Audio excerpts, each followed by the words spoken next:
Hi friends, నమస్తే. Welcome to my channel. So friends, ఈ వీడియోలో వచ్చేసి చాలా టేస్టీగా ఉండే క్యాబేజ్ ఫ్రై రెసిపీ ఒకటి షేర్ చేసుకోబోతున్నానండి. ఇది వచ్చేసి చాలా క్రిస్పీగా ఉంటుంది. యూజువల్గా మనకి పెళ్ళిళ్ళల్లో వడ్డిస్తారు, కర్రీస్ పాయింట్లో దొరుకుతుంది కదా క్యాబేజ్ ఫ్రై. ఆ క్యాబేజ్ ఫ్రై ఈ రెసిపీ అనమాట. చాలా టేస్టీగా కుదురుతుంది మనకి ఇంట్లో కూడా. సో దీని ప్రాసెస్ చూద్దాం ఇప్పుడు. ముందుగా క్యాబేజ్ని ఇలా చక్కగా కట్ చేసుకోవాలి.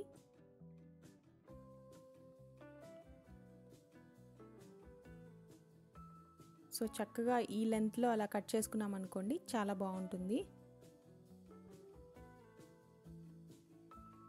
ఇప్పుడు ఒక బౌల్ తీసుకొని కట్ చేసి పెట్టుకున్న క్యాబేజ్ అందులో వేసుకోవాలి.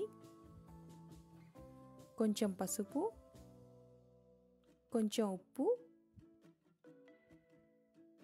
కొంచెం కారం, కొంచెం గరం మసాలా పౌడర్, కొంచెం అల్లం వెల్లుల్లి పేస్ట్ యాడ్ చేయాలి. ఇక్కడ వచ్చేసి నేను 5 స్పూన్స్ వచ్చేసి కార్న్ఫ్లవర్ తీసుకున్నానండి. 4 స్పూన్స్ వచ్చేసి శనగపిండి తీసుకున్నాను. కార్న్ఫ్లవర్ రేషియోనే కొంచెం ఎక్కువ ఉండాలన్నమాట. 5 స్పూన్స్ పట్టింది నాకు ఇక్కడ కార్న్ఫ్లవర్. శనగపిండి వచ్చేసి 4 స్పూన్స్ అనమాట. సో చక్కగా ఆ క్యాబేజ్కున్న ఆ తడితోనే కలుపుకోవాలి.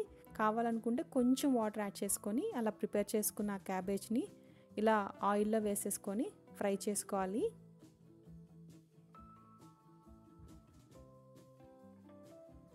సో ఇంకా వేగాలి, ఇంకా వేగలేదన్నమాట. ఇప్పుడు చూడండి చక్కగా వేగినాయి. సో ఇలా రెడీ అయిన క్యాబేజ్ ఫ్రైకి కొన్ని పల్లీలు, కొన్ని క్యాష్యూస్ యాడ్ చేసుకొని ఫ్రై చేసుకుంటున్నాను. ఈ పల్లీలను, జీడిపప్పు. సో ఇవి కూడా యాడ్ అయితే మంచి టేస్ట్ వస్తుంది క్యాబేజ్ ఫ్రైకి.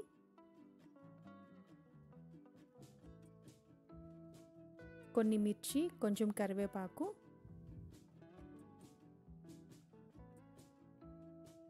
సో ఇవి కూడా వేస్తే మంచి టేస్ట్ అనమాట. సో చాలా క్రిస్పీగా ఉండే క్యాబేజ్ ఫ్రై చాలా టేస్టీగా ఉంటుంది కదా కర్రీస్ పాయింట్లో.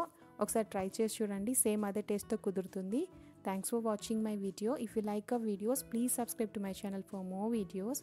Please like, share, comment our videos.